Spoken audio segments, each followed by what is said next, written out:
Hello everyone, this is Ali Hasan.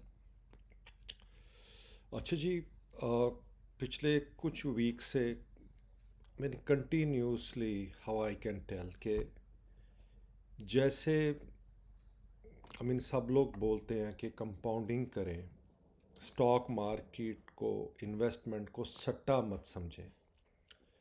ठीक है, हर चीज़ double करने के लिए मार्केट में मत आएं। जैसे मेजोरिटी लोग अब कुछ टाइम से मैं कुछ मैसेज रिसीव कर रहा हूँ ईमेल्स के थ्रू या थ्रू एक्स। जो मेजर कंसर्न मुझे लग रहा है कि लोग इन्वेस्टमेंट को अभी तक समझ नहीं पा रहे हैं। मुझे भी इतना टाइम हो गया आपको बताते, और भी लोग आपको बताते होंगे। तो लोगों का मेन कंसर्न ये है कि आप हमें बता दें कि हम कौन से स्टॉक ले लें, और और ऐसा कोई सर्कल बन जाए कि हमारे मंथली खर्चे पूरे हो जाए। It is not investment. ठीक है। दूसरा बता देते हैं कि जी ऐसा टिप दे दें कि रातों रात सब डबल हो जाए। यार, अगर रातों रात सब डबल होता तो डू यू थिंक कि मेरे पास टाइम होता ये सब करने का? मैं तो फिर हर टाइम डबल कर रहा होता। ठीक है। तो शॉर्टकट नहीं होता। आप जब तक इसको एज अ बिजनेस नहीं लेंगे ना, things are not going to help. अभी रिसेंटली कुछ अनफॉर्चुनेट है, मेरे कुछ दोस्त हैं जिन जो ब्रोकेज में है पाकिस्तान, उनसे बात हो रही थी मेरी। तो दे आर टेलिंग मी कि कितनी जल्दी जल्दी न्यू कमर्स जो आए कोविड के बाद लास्ट 1-2 सालों में, कितनी जल्दी वो पैसे ज़ाया करके वापस जा रहे हैं। यानी कि और अब वो क्या कहेंगे कि मार्केट को गालियाँ देंगे, मार्केट बुरी है, ये है वो है, स्कैम है, वगैरह वगैरह। पर वो अंडरस्टैंड ही नहीं कर सके, क्योंकि हुआ क्या, जिसने जो स्टॉक उनको बोल दिया उन्होंने वहाँ इन्वेस्टमेंट कर ली। उसके बाद जब वो गिरने लगा, थोड़ा गिरा बेच दिया, फिर अगला गिरा बेच दिया। तो करते करते जब गिर रहे हो, अगर 50,000 का आपने इन्वेस्टमेंट किया है और स्टॉप लॉस 48 पे लगा लिया है, तो आप 50 का 48 रह गया। अगर फिर आप लेंगे ये स्टेप, उसमें से फिर गिराएंगे तो 44 रह गया। तो अल्टीमेटली आप स्टॉप लॉस तो हिट करवाते जा रहे हैं, पर आपका कैपिटल भी डिक्रीज होता जा रहा है। तो क्यों ऐसी आप कॉल ले रहे हैं जिसमें आप अपना सारे का सारा पैसा एक तो एक ही जगह पे लगाई जा रहे हैं, और सेकेंडली जो सेक्टर है उसको आप देख नहीं पा रहे हैं, और you are just losing money. मैं कुछ टाइम से अब देख रहा हूँ कि खासकर जो वीलॉग्स भी होते थे कि काफ़ी अब लोगों की प्रेजेंस कम होती जा रही है। अब लोगों का इंटरेस्ट ख़त्म होता जा रहा है, क्योंकि देखो, हर बंदे को यकदम कोविड के बाद लगा कि बस ये 2-4 महीने की गेम है। नो। जब आप सोचते हो ना कि ये, जब हम कंपाउंडिंग की बात करते हैं, 15 साल, 20 साल, 25 साल, मुँह से कहना आसान है, लेकिन 2 साल से ज़्यादा चल नहीं सकते लोग, टिक नहीं सकते। ये जो सब्र चाहिए ना इसमें, you are not have that patience. आपको आजकल के जनरेशन को होना क्विक रिच, और क्विक रिच के अंदर ना वो लूज़ करते जा रहे हैं। तो आपसे रिक्वेस्ट यही करनी थी, बार बार मैं जो हमेशा कहता हूँ, मैं हूँ कोई भी हो जिसको भी आप फॉलो करते हो, कि सारे के सारे अंडे एक बास्केट में नहीं रखते। अगर आप सोचें सारा का सारा पैसा PSX बना देगा, नहीं, ऐसा नहीं होगा।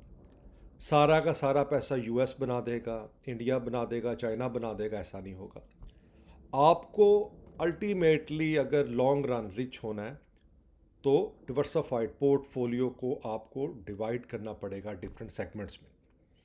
जैसे कि मैं हमेशा बोलता हूँ, सब कुछ स्टॉक में नहीं जा सकता, सब कुछ गोल्ड में नहीं जा सकता, सब कुछ फिक्स डिपॉजिट में नहीं जा सकता। तो इसको अंडरस्टैंड करें, दिल मत छोड़ें। खासकर आई नो कि ये PSX में जो चल रहा है पिछले 4-5 माह से, वो इसी लूप में घूमते चले जा रहे हैं। 1,12,000 से 1,19,000 के चक्कर में वो एकदम रोलर कोस्टर बना हुआ है। ऊपर जाते हैं लोग, पैसे लगाते हैं, वो बेचते हैं, नीचे लॉस ले रहे हैं। तो सर्कल में घूम रहा है और लोगों का पैसा झटकता जा रहा है। ठीक है, ये वो यानी वो घूमने वाली जिसमें कुर्सी घूमती है, कौन सी चेयर होती है, ठीक है ना, अल्टीमेटली एक विनर रह जाता है। तो जब ऐसी मार्केट होती है ना, तो आपको बिल्कुल सुकून में आ जाना चाहिए, और सिर्फ SIP को फोकस करना चाहिए जो आपने शॉर्ट लिस्ट स्टॉक्स किए हों। ठीक है। तो आई होप कि आप इस चीज़ को अंडरस्टैंड करेंगे, दिल मत छोड़ें। टफ टाइम है पूरी दुनिया के लिए, लेकिन बिलीव मी, मैंने 2000 आई मीन 8 का क्राइसिस, 2000 का क्राइसिस, कोरोना का क्राइसिस सारे देखे। लेकिन एक चीज़ जो मैंने, जाहिर बात 2000 में तो आई वॉज नॉट इन्वेस्टिंग, उसके बारे में पढ़ा, लेकिन 2008 में मैंने इन्वेस्टिंग की, कोविड में मैंने इन्वेस्टिंग की, आजकल के टाइम में भी ये जो टैरिफ का प्रॉब्लम्स आ रहे हैं। लेकिन एक चीज़ मैंने सीखी है, हाँ, आप अपने इन्वेस्टमेंट की क्वांटिटी रिड्यूस कर दो, 1000 लगा रहे हो तो 500 लगा दो, लेकिन रुको मत, डरो मत, कंटिन्यू रहो, लगे रहोगे ना कुछ मिल जाएगा। भाग जाओगे तो फिर पछतावा होगा, क्योंकि अगर अगर और कोई प्लेटफॉर्म होता है आपके पास कमाने का, तो आप मार्केट में तो ना आते। तो अगर आप मार्केट में आए हो तो आप कमाने आए थे, अगर यहाँ से भी भाग जाओगे कहाँ जाओगे? तो थिंक अबाउट इट, थोड़ा पेशेंस रखें, और ये लंबी गेम है, इसको अंडरस्टैंड करें, ठीक है? अच्छा, आज कुछ लास्ट टाइम मैंने आपको इंटरनेशनल ईटीएफ्स के बारे में बताया था। तो अब क्योंकि टाइम ऐसा आ रहा है कि एक पोर्टफोलियो, एक मार्केट खाली कवर नहीं कर पाएगी, तो आपका पोर्टफोलियो जो है वो क्वालिटी पोर्टफोलियो होना चाहिए। If you can then definitely play that one. तो आज मैं क्या डिस्कस करूँगा? आज मैं आपको बताऊंगा टोटल ये बेस्ट ईटीएफ हैं जो सेक्टर को कवर कर रहे हैं। अगर आपने अमेरिका की पूरी मार्केट में इन्वेस्ट करना है ना, हज़ारों स्टॉक हैं, 19-20 हज़ार, सिर्फ ये 11 ईटीएफ में इन्वेस्ट कर लें, आपकी सारी इन्वेस्टमेंट कवर हो जाएगी, अगर आपने ईटीएफ में सेफ खेलना है। अगर स्टॉक्स में आना, मैं उस पर आता हूँ। अब क्या है इसके अंदर? एक ईटीएफ है MAGS मैक्स। ये जितनी भी अमेरिका की $1 ट्रिलियन कंपनी है, Apple, Microsoft, नवीडिया, Google, Amazon, Berkshire, ये सिर्फ उनके अंदर इन्वेस्ट करता है ईटीएफ। तो समझ टेक्निकली आपने, बजाय कि आप इंडिविजुअल एप्पल, नवीडिया वगैरह लें, आप ये एक ईटीएफ ले लें, ये सिर्फ इन्हीं में से आ जाएगा। मैं आपको भी शो करवाता हूँ। फिर हैं ये यूएसए के सेक्टर्स। ये इसके बाहर फाइनेंस है ही नहीं, इनके बाहर इनकी इन्वेस्टमेंट है ही नहीं, कंपनीज है ही नहीं। अब ये क्या है देखें, इसमें ये ईटीएफ XLB मटेरियल को कवर करता है, जितनी भी मटेरियल से रेलिवेंट कंपनीज हैं। XLC सारा ऑल कम्युनिकेशंस को मैनेज करता है, ठीक है, उसकी कंपनीज को। XLE जितना भी एनर्जी का सेक्टर है, ये उसकी कंपनीज को कवर करता है। टॉप XLF फाइनेंशियल के सेक्टर को कवर करता है। XLI इंडस्ट्रियल को कवर करता है। XL के टेक्नोलॉजी सेक्टर को कवर करता है। XLP कंज्यूमर स्टेपल्स को सेक्टर को कवर करता है। XLRE रियल स्टेट को कवर करता है। XLU यूटिलिटीज जो आपके बिल्स वगैरह आते हैं उसको कवर करता है। XLV हेल्थ केयर को करता है। और XLY कंज्यूमर डिस्क्रिशनरी को कवर करता है। लेट्स सी, सबसे पहले मैं आपको अब दिखाता हूँ कि मैक्स क्या है, ठीक है? अब फॉर हम इधर आ गए हैं, MAGS मैक्स। अब मैक्स जो है, इसको मैग्निफिसेंट 7 बोलते हैं। अब इसकी लिस्टिंग में देखो क्या है, ठीक है? तो इसके अंदर जो आपके पास आएंगे, लेट्स सी,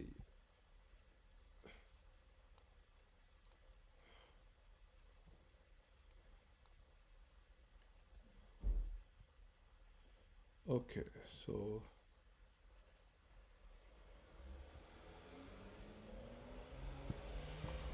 देख लूँ इसमें, अगर लेट्स सी, थोड़ा सा टाइम लगेगा। सो MAGS 7, ठीक है, याहू यहाँ पर आ रहा है। अगर मैं इस पर आता हूँ, मुझे सिर्फ इसके स्टॉक्स आप लोगों को दिखाने हैं। तो इसमें होल्डिंग्स कौन सी हैं, ठीक है, 7 में इसमें होल्डिंग है, देखो, Meta 6.9, Tesla 6.30, Apple 5.99, Microsoft, Amazon, alphabet and नवीडिया, ठीक है, ये इसकी होल्डिंग है। और फिर ये यानी क्या करता है, ये टेक्नोलॉजी में इन्वेस्ट करता है, कंज्यूमर गुड्स में करता है, और कंज्यूमर सर्विसेज में करता है। So one of the best ETF ये हो गया मैक्स। अब हम आ जाते हैं, जैसे मैंने इसमें दिखाया आपको कि किसी में, सपोज मैं आ जाता हूँ XLK में। अब XLK में मैं आने के बाद यहाँ टाइप करता हूँ XLK, तो ओके जी, XLK में आ जाओ। अब ये हो गया इसका पूरे का पूरा सेक्टर। अब एक्स के क्या करता है, टेक्नोलॉजी सेक्टर है, इस टाइम ये 208 का है। ठीक है, अब इसमें देख लो क्या क्या है। देख रहे हो टॉप 10 होल्डिंग में Apple, Microsoft, Nvidia, Broadcom, Salesforce, Cisco, IBM, Oracle, ACN, Palantir, ये और भी हैं होंगे, ये तो इसके मेन ही हैं।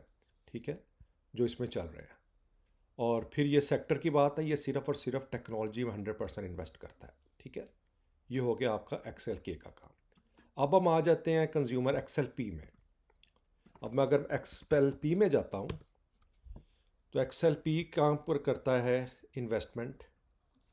देखो ये कंपनी क्या है, ये सारे ना यूएसए के स्टोर्स हैं, जैसे पाकिस्तान में भी बने और दुनिया में भी। कॉस्को, प्रॉक्टर एंड गैमल, ये तो प्रोडक्ट बेचता है, Walmart, Coca Cola, Philips Morris, Pepsi. ठीक है, फिर मोटेल्स, अल्ट्रिया, कोलगेट, टारगेट, ये सारा का सारा ये क्या करता है कंज्यूमर, जहाँ पर आप डे टू डे अब या आपकी ग्रॉसरी में ही आ जाता है ना, तो ये उस सेक्टर को कवर करता है एक्सेल पी। फिर आ जाता है आपका नेक्स्ट पे, जैसे ये मैं कर लेता हूँ एक्सेल यू। तो मैं एक्सेल यू पे आ जाता हूँ, तो एक्सेल यू कवर करता है आपका यूटिलिटीज़ को। अब इसमें क्या आ जाता है, यानी यानी कि आपकी Southern company, energy, America electric company, explorer company, Sempra public services, तो ये सारे का सारा यूटिलिटीज़ में आ जाता है। और फिर मैं एक ले लेता हूँ सपोज एक्सेल वाई।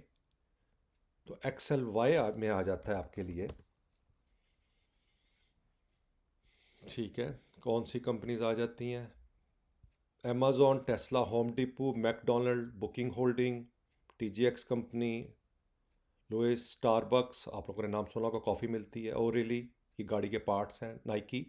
तो ये तो कहने का मकसद क्या है कि अगर आपको कुछ भी नहीं आइडिया ना, और आप सिर्फ ये कितनी बनती है, 1 2 3 4 5 6 7 8 9 10 11, ये $12 अगर महीने का आप इन्वेस्ट करते जाओ, हफ्ते का भी, यानी $12 आए लगा दिए, एक एक डॉलर का ले लिया, फिर $12 आए ले दिया, तो आपको ज़रूरत ही नहीं है दुनिया में किसी जगह अप्लाई करने की। अगर आप इन सारी सेक्टर्स में रहें, होगा क्या, एक सेक्टर डाउन होगा एक अप होगा, एक डाउन होगा एक अप होगा, तो आप कहीं ना कहीं से पैसा बना रहे हो। ठीक है, तो अगर इफ़ यू कैन अफोर्ड और if you have a opportunity, तो आप इन सेक्टर्स में एक एसआईपी करके भूल जाए और उसको कंटिन्यूसली करते रहें और लेट द मनी ग्रो। ठीक है, तो आई एम श्योर कि ये अब आप समझ लें कि वो कहते हैं ना कूजे में पानी, यानी कि मैंने समंदर को कूजे में उतार दिया। मैंने आपको आज ये वो ईटीएफ बता दी हैं जो पूरी अमेरिका की स्टॉक मार्केट को कवर करती हैं, गुड कंपनीज को। इसमें दुनिया कुछ नहीं करती यहाँ पर। ऐसे जितने भी आपके बिग कंपनीज हैं, यानी कि उनके जो ईटीएफ ऑफर करते हैं इन्वेस्टमेंट के थ्रू, ये सब इस पे इन्वेस्ट करते हैं। So think about it.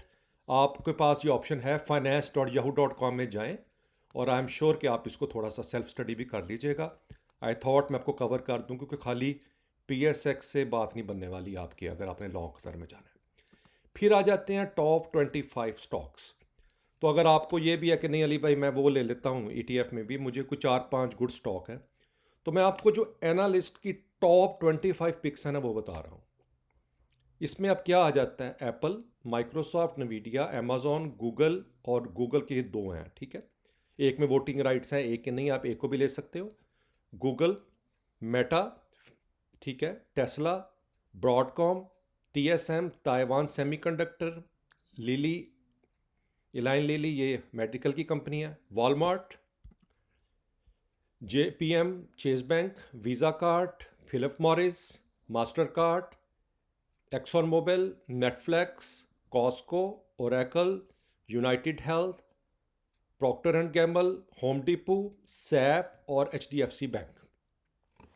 ये दीज आर द कंपनीज कि अगर आप कोई से भी, यानी कि अगर आपने स्टार्ट करना है ना, तो ये स्टार्ट 1 नंबर पे ये है, 2 पे ये है, 3 पे, क्योंकि ट्रिलियन को देखा जाता है कि कौन के पास ज़्यादा यानी कि बड़ा स्टॉक है। तो ये यही ऑर्डर है, तो समझ लें कि ये 25वें नंबर पे होगी, ये 24वें पे, इस तरह ही चलता चला जा रहा है। ठीक है, अब डिफरेंट एनालिस्ट के डिफरेंट लिस्ट है, मैं जो लिस्ट चूज़ करता हूँ वो ये है। सो आई एम श्योर कि ये कुछ इंटरनेशनल स्टॉक्स हैं ये, और ये इंटरनेशनल ईटीएफ है। इफ़ यू कैन अफोर्ड, और अगर आप अपने पोर्टफोलियो को डिवर्सिफाइड करना चाहते हो तो डेफिनेटली थिंक अबाउट इट। ठीक है, मैंने आपको सर्वा का बताया हुआ है। If you can do it, do it. Month का लगा लो $12, एक एक डॉलर लगाते जाओ सबके अंदर, ज़्यादा हो दो दो डॉलर लगा लो, लेकिन इक्वल डिवाइड करो। और अगर आप इन्हीं के अंदर रहोगे ना, believe me, you will be happy. अब दुआएं दोगे मुझे, आपके बच्चे भी। ठीक है, अब आ जाता है जी आपका क्वेश्चन। ये मुझे मैसेज आया था तो मैंने थोड़ा आपके साथ डिस्कस कर लूँ। Ali bhai, my name is Sohail. I'm 32 years old and I hold a BCom degree. I work as a accountant in a oil distribution agency. ठीक है, किसी लोकल एजेंसी में काम करते हैं ऑयल की।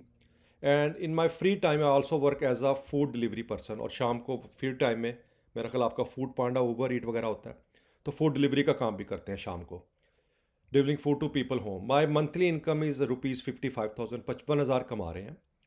माई मंथली एक्सपेंस आर 48,000। अच्छा जी, अब ये फार्मूले से तो आप ऊपर चले गए हो। जो हमारा 25, 35 है, तो लेट्स सी अब आप यानी ऑलमोस्ट डबल से तो ऊपर चले गए हो आप। तो 48,000 आप लगा रहे हैं। आई एम श्योर आपके पास ऑप्शन नहीं होगी। आई हैव अ 7,000 सेम, तो 7,000 ये बचा रहे हैं महीने का। आई have a Mahana account and I invest ₹1,500 a month. अच्छा, महाना में ये 1,500 लगा रहे हैं। एज वेल है ₹5,500 इन स्टॉक मार्केट। ठीक है, तो 5500 स्टॉक मार्केट में भी मंथली इन्वेस्टमेंट है। आई have a Fauji cement, power cement, flying cement, Dewan cement and Fauji food. However, my portfolio is not growing and it's remain in red. Could you please guide me on how I can improve my portfolio? I don't have the money to invest in big stocks, but I love investing and want to change my future, and that's on my family through investing. Good यार, motivation अच्छी लगी। 48,000 कुछ ज़्यादा है, कोशिश करो।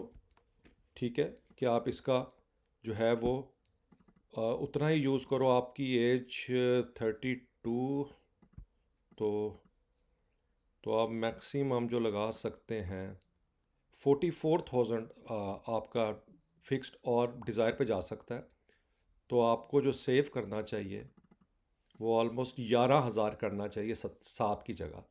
तो कोशिश करें कि 4,000 और बचाएं और 11 को इन्वेस्ट करें अगर आपके पास, इफ़ यू कैन। ठीक है, अब दूसरी गलती आप क्या कर रहे हो, आपके माइंड में ये है कि आपके पास ज़्यादा पैसे नहीं हैं कि आप बड़े स्टॉक के अंदर इन्वेस्ट करो। लेकिन और उसी चक्कर में आपने इन पेनी स्टॉक्स में इन्वेस्ट किया है, जिनमें मुझे नहीं लगता कोई डिविडेंड पे करता है। Fauji cement, power cement, flying cement, Dewan cement, Fauji food. Fauji food I know long term के अंदर मे भी आपको ये 35-40 पे नज़र आए, अभी नहीं। लेकिन आपने ये जो सीमेंट स्टॉक रखे हैं ना, नथिंग। ठीक है, अब हो क्या रहा है आपके साथ कि आप मेरा ख्याल क्वांटिटी देख रहे हो, अब क्वालिटी नहीं देख रहे। आपको लग रहा है ये चीप हैं तो मैं ले लूँ, मेरे पास 500,000 शेयर हो। ऐसे शेयर का फ़ायदा ही कोई नहीं है। आप एक शेयर ही रख लो ना कोई सा, अगर आपके पास है। सपोज़ मैं आपको सबको कहता हूँ कि पाकिस्तान को अगर अंडरस्टैंड करना है ना, तो पाकिस्तान में सबसे पहले इन्वेस्ट करो बैंक में। Number 1 banking stock, number 2 oil stock, number 3 fertiliser. Pakistan इन्हीं में घूमता है। सीमेंट को मैं इन्वेस्टमेंट में लॉन्ग टर्म में, हाँ, एक आधा सीमेंट हो जाता अगर कोई बेस्ट वे है या लकी है, तो अगर आप ऐसे सीमेंट में आप इन्वेस्ट कर देते तो विच मेक सेंस। लेकिन अगर आप इनमें सिर्फ कर रहे हो तो ये आपकी हेल्प नहीं करेगा। तो मैंने जो आपको मैसेज का रिप्लाई किया है, तो आप उसी में अपना सारा, अब जो लॉस हो गया, आप उसको चेंज नहीं कर सकते। मैंने अब आपके पास जो है वो सिर्फ आपको बोला था कि आप एक फ़ौजी फूड रखें, और इन सारे सीमेंट में से अगर आपने देखना है तो एक फ़ौजी सीमेंट बेटर है। ठीक है, उसके बाद दीवान है, बाकी फ्लाइंग, सॉरी, फ़ौजी के बाद फ्लाइंग है, पावर और दीवान के पास बहुत सर्कुलेशन है, मुझे नहीं लगता इनका कोई फ्यूचर है। तो आप एक तो फ़ौजी फूड रख लें, फ़ौजी सीमेंट रख लें, और अगर बहुत ज़रूरी है, लेकिन अगर मैं आपकी जगह हूँ, मैं सबसे पहले डिविडेंड वाले स्टॉक में जाऊँ। मैं इनमें से किसी स्टॉक को भी ना रखूँ। मैं सबसे पहले उठाऊँ किसको, नंबर 1, बेशक मेरे पास जितने भी पैसे हों मैं यूबीएल में इन्वेस्ट करूँ। नंबर 2 पे मैं मेज़ान बैंक में इन्वेस्ट करूँ। नंबर 3 पे मैं बैंक अल हबीब में जाऊँ। नंबर 4 पे मैं MCB, ठीक है, बढ़ता जाएगा। जितने का मर्जी स्टेयर है, अगर आप 200 कुछ का है ना, जैसे अब मेज़ान ही, अगर मैं बात कर रहा हूँ UBL, अब डिवाइड हो जाएगा, चलो मेज़ान को UBL को उठा लो, तो इस टाइम 280 का शेयर है। तो 280 में अगर आप कह रहे हो मैं महीने का 5500 लगा रहा हूँ, तो अगर आप इस लिहाज से 20 शेयर भी लेना सिर्फ MCB के, तो ठीक है, 280 का अगर आपको मिले तो 5600 के बन रहे हैं। तो 20 स्टॉक्स आप लेते जाओ हर महीने, अल्टीमेटली आप उसको 1000 कर लो। एक तो आपको वो डिविडेंड देते जाएंगे, हो सकता है कल को बोनस भी मिल जाए, और यू विल, आपको ये नुकसान का डर नहीं होगा जैसे आप कह रहे हो वो रेडी रह रहा है, क्योंकि आपकी, मेरा भाई, स्टॉक सिलेक्शन रॉन्ग है। ठीक है, आप में डिसिप्लिन है, अच्छा लगा, आप इन्वेस्टमेंट कर रहे हैं, पर आपकी स्ट्रेटजी नहीं। तो मैंने जो आपको ईमेल में 5 स्टॉक्स बताए हैं, आप काइंडली उन्हीं में इन्वेस्ट कर लें। ये लोगों के साथ मैंने शेयर किया, उनको भी आइडिया है। अब इनको मैंने क्या बताया है, मैंने इनको बताया है MCB बैंक, ईफर्ट, फौजी सीमेंट, ठीक है, 3। चौथा मैंने जो है वो इनको बताया था कि इसके साथ आप बेस्ट बाय सीमेंट रख लें, ठीक है, फौजी के साथ अगर एक और रखना है सीमेंट का, अगर बहुत शौक है, अगर नहीं तो नहीं, ठीक है। ये 3 स्टॉक आपके हो गए। चौथा मैंने इनको बैंक में बताया था HBL, और 5वां मैंने जो है वो इनको बताया सिस्टम। ये 5 स्टॉक, एक IT का हो गया, सीमेंट का हो गया, फर्टिलाइज़र हो गया और बैंक हो गया। और अगर किसी वक्त पे एंटर होना हो, ठीक है, तो आप एक बैंक कम कर सकते हैं, तो उसकी जगह मारी रख सकते हैं। मैं रिपीट कर देता हूँ कि नंबर 1 आपके पास आ गया MCB बैंक या HBL बैंक, इधर वन, एक बैंक। नंबर 2 आपके पास आ गया सिस्टम IT में। नंबर 3 आपके पास आ गया फर्टिलाइज़र में ईफर्ट, ठीक है, ये आपके पास आ गया। नंबर 4 में आप आ जाएंगे ऑयल सेक्टर में, इसमें आप मारी में आ जाएं या POL में आ जाएं, एक ले लें। और अगर दोनों लेने हैं तो बस ये 5 बहुत है। अगर एक लेना है इन दोनों में, तो इस टाइम POL मारी से बेटर है, ये हो जाएगा। और उसके बाद 5वां स्टॉक जो होगा वो आप बेस्ट वे सीमेंट जो है वो सिलेक्ट कर लें। तो ये है कि कुछ इसमें चेंजिंग्स रिक्वायर है, अदरवाइज डूइंग ग्रेट, कंटिन्यूस कर लें। और आप ये भी कर सकते हो, आप महाना को भी थोड़ा बढ़ा लो, इसको आप 2000 महीने का करके, तो बाकी 5000 आप इधर लगाओ, जो 2000 महाना में लगा दो, ठीक है। चले, काफ़ी बात हो गई अब तो। आई होप कि it will help you guys. और if you have any question, आपके पास मेरा ईमेल भी है, ट्विटर X पे भी मुझे मैसेज रिसीव हो जाते हैं, और इंस्टाग्राम के अंदर नॉर्मल मैं वीकली कॉल लगा देता हूँ। चलें, फिर अपना ख्याल रखिएगा, फिर आपसे नेक्स्ट वीडियो में मुलाकात होती है। Take care.